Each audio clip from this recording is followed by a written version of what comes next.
জামালের টার্গেট, সেই হামজার হেডার, হামজার গোল। ব্রেভ নিউ বাংলাদেশ, সেই বাংলাদেশে হামজার গোল এবং এই স্টেডিয়াম এখন ফেটে পড়ছে। ফ্রন্ট পার্টটা দিয়ে তিনি আলটিমেটলি ট্রাইটা করেছিলেন।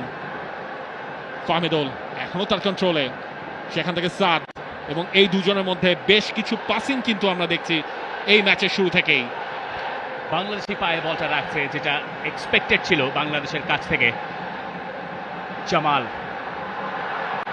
আরো একবার কাজেম শাহ ছিল তার টার্গেট, তবে জামাল ভুঁইয়াকে ম্যাচের এই মোমেন্টের ভেতরে আমরা বক্সের ভেতরে দুবার স্থান নিতে দেখলাম। সেটা হয়তো আতসুশি নাকামুরা, জাপানিজ কোচ ভুটানের, তাকে কিছুটা হলেও চাপে ফেলবে।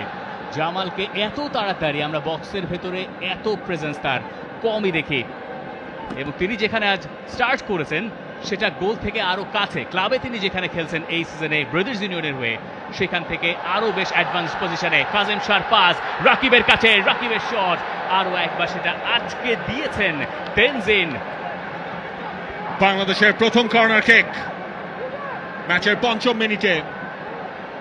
এই সেট পিসের প্র্যাকটিসটা বাংলাদেশ কেমন করেছে সেটার প্রথম পরীক্ষা আজকের ম্যাচটায়, এবং জামাল ভুঁইয়া তিনি যাচ্ছেন। কাজেম শাহ সেই বিউটিফুল একটা সাপ্লাই, রাকিব ঢুকেও পড়েছিলেন, তার সেই শটটা ব্লক হয়েছে।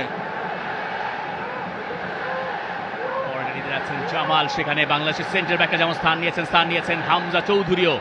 জামালের টার্গেট, সেই হামজার হেডার, হামজার গোল। ব্রেভ নিউ বাংলাদেশ, সেই বাংলাদেশে হামজার গোল এবং এই স্টেডিয়াম এখন ফেটে পড়ছে। দেশের মাটিতে প্রথম ম্যাচেই হামজা দেখালেন কিভাবে গোল করতে হয়। সমর্থকদের যেই ভালোবাসা, সেই ভালোবাসার প্রতিদান দেওয়া শুরু করলেন হামজা চৌধুরী প্রথম মিনিটেই। সেট পিস থেকে সবার ওপরে তালগাছ হয়ে দাঁড়িয়েছিলেন হামজা চৌধুরী, তাকে ধরার আর কারোর সুযোগ নেই।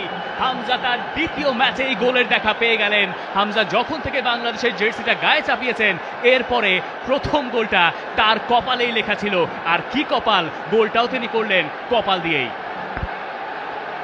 পারফেক্ট স্টার্ট হামজা চৌধুরীর জন্য, একেবারে সেট আপটাও গেছে। হামজা লাফিয়ে উঠেছিলেন এবং সেখান থেকে যে ফিনিশিংটা দরকার ছিল সেটাই করেছেন হামজা চৌধুরী। গোলকিপারের ঠিক পাশ দিয়ে, গোল লাইনের সামনে কেউ কোনো ডিফেন্ডার ছিলেন না, সেই সুযোগটাই হামজা চৌধুরী কাজে লাগিয়েছেন শতভাগ।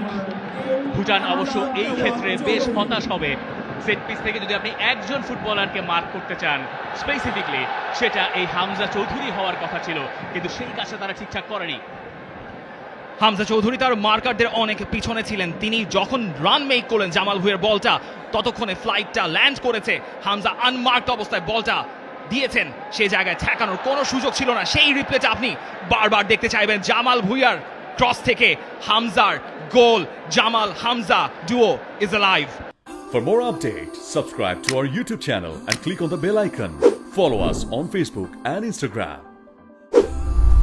Download T-Sports app to enjoy exciting games and highlights. Visit tsports.com.